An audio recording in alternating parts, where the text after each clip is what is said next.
नमस्कार. श्री स्वामी समर्थ. आपल्या घरामध्ये अखंड लक्ष्मी नांदण्यासाठी किंवा आपण अनेक प्रकारचे कष्ट करून सुद्धा आपल्या घरामध्ये लक्ष्मीचा वास राहत नसल्यास हा अगदी सोपा उपाय मी आज आपल्याला सांगणार आहे. आपल्या घरामध्ये किंवा बाजारातून आपल्याला एक कोणतीही कवडी पांढरी असेल, काळी असेल, तपकिरी असेल किंवा पिवळी असेल, कोणत्याही रंगाची कवडी आणून त्यामध्ये आपल्याला पारा भरायचा आहे. पारा भरून त्या कवडीचं तोंड आपल्याला मेणाने संपूर्ण बंद करायचं आहे, जेणेकरून त्यातील पारा जो असेल तो बाहेर पडणार नाही.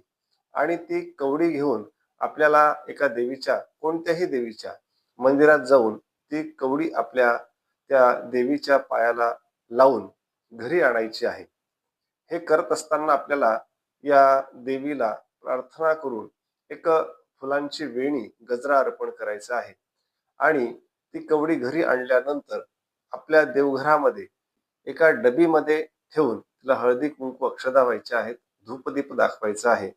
त्यानंतर त्या डबीच्या बाजूला एक छोटासा डबा ठेवून त्यात रोज आपल्याला काही पैशांची नाणी व्हायची आहेत.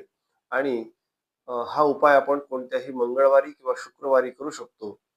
त्याच प्रकारे या उपायामुळे आपल्या घरामध्ये जी अलक्ष्मी आहे ती दूर होते आणि लक्ष्मीचा वास आपल्या घरामध्ये नेहमी राहतो. आपल्याला अखंड लक्ष्मी प्राप्ती होते.